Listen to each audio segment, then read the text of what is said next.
I first came to Uganda 5 years ago. My original plan was to take a year off of school before I went on to law school. And I saw a lot of suffering around me and a lot of poverty. And so I just found myself slowly getting involved in one small thing after another, and decided to stay. About 3 years ago, John Reardon and I were working together in Kampala, and one of the things we were really struck by is the number of young men who were unemployed, who were about 16 and didn't have the money to continue on in school. And they were just sort of without direction. And so we met a couple of them and questioned them about what they would like to be involved in. And they said they would like a soccer team.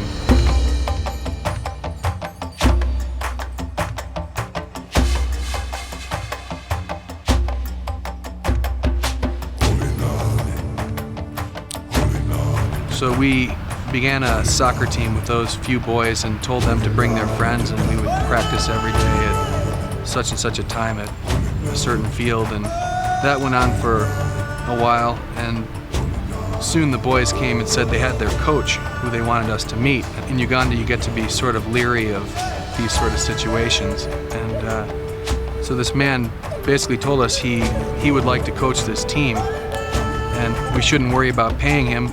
He'd just like to do it. From that time on, we became friends with Stone, and we began working together. Papa,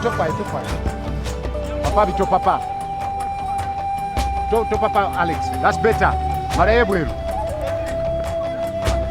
Stone began playing football in high school, and he was recognized as a really talented soccer player. And when he was about 18, he was picked up by his first professional team. He played at the professional level for 10 years. By that time, he had been chosen to be on the national team, which is the goal of all Ugandan football players, because you have the opportunity to go and play in Europe because you're being seen by scouts from the European clubs.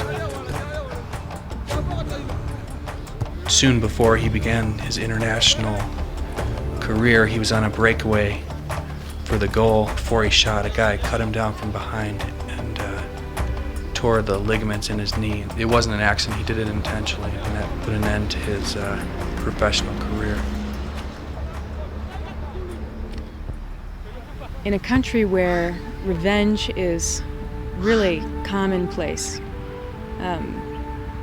where 16 years of war and corruption have been centered around revenge, Stone just said to this man, don't worry about it, you did what you had to do.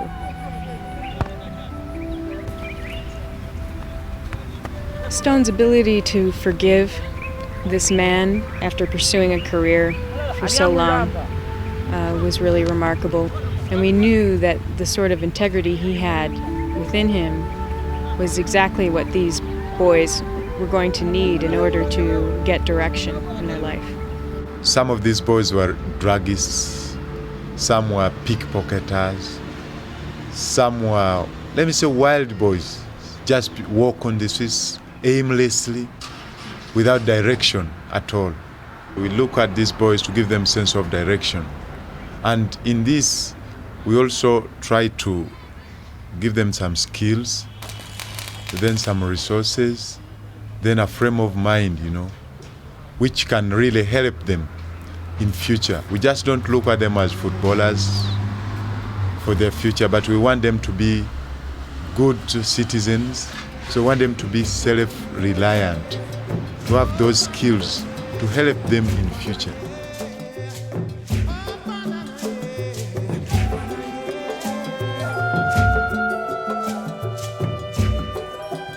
The boys that Stone started with were basically rejected by their family and their community as being, troublemakers and problem children. But Stone really loved the boys and showed a lot of trust in them. We keep these boys just by the love just we give them. Otherwise, we don't give them money, we don't give them things. But they just come because they feel they're at home on the team. It is love that makes everything. You can never be happy unless you have love. So with that, we really work on that. That's the base of the team. It's love and forgiveness. When Stone teaches about love and forgiveness, they can take this back to their own families. They can learn how to love the people immediately around them and learn how to forgive them.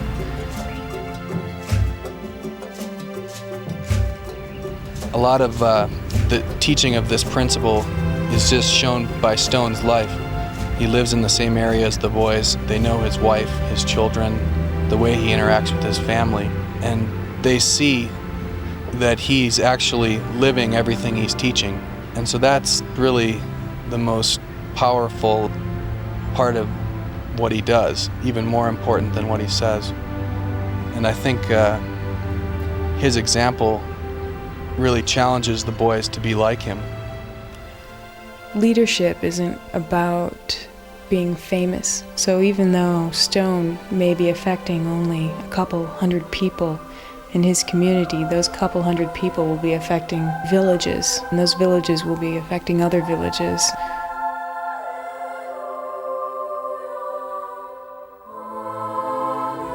We are trying to teach them how to lead themselves, how they can have responsibility, not that I will be there all the time, because most of these are boys and they are going to be fathers. Now what type of families will they lead if they are left as they are?